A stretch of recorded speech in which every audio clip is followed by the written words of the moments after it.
சிவபெருமானுடைய குடும்பமே பாருங்களேன், நம்ம குடும்பம் மாதிரியே இருக்கும். ஒரு கணவன், ஒரு மனைவி, 2 குழந்தைங்க. ஒரு குழந்தை ஞானத்தின் அடையாளமா இருக்கும், இன்னொரு குழந்தை குறும்பின் அடையாளமாக இருக்கும். வீட்டுல நம்ம வீட்டு பிள்ளைங்கள் எப்படி இருக்கிறாங்க அது மாதிரியே சிவபெருமான் குடும்பத்திலே இருக்கிறாங்க. அதுல ஒரு ஆச்சரியம் நீங்க கவனிச்சு பாத்தீங்களா? சிவபெருமானுடைய வாகனம் என்னது? காளை வாகனம். அம்பாளுடைய வாகனம் சிம்ம வாகனம், அவ சிம்ம வாகினி. பிள்ளையாருக்கு மூஞ்சுரு எலி வாகனம், முருகனுக்கு மயில் வாகனம். ஒரு குடும்பத்துல 4 பேர் இப்படி இருக்கிறாங்க. எங்கேயாவது சிங்கத்துக்கும் காளமாடுக்கும் ஒத்து போகுமா? எங்கேயாவது ஒத்து போகுமா?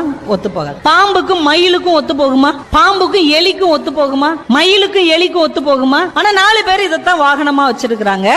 ஆனால் 4 பேரும் ஒரு குடும்பத்தை சேர்ந்தவர். இந்த சிவ குடும்பம் நமக்கு என்ன கற்றுக் கொடுக்கிறது?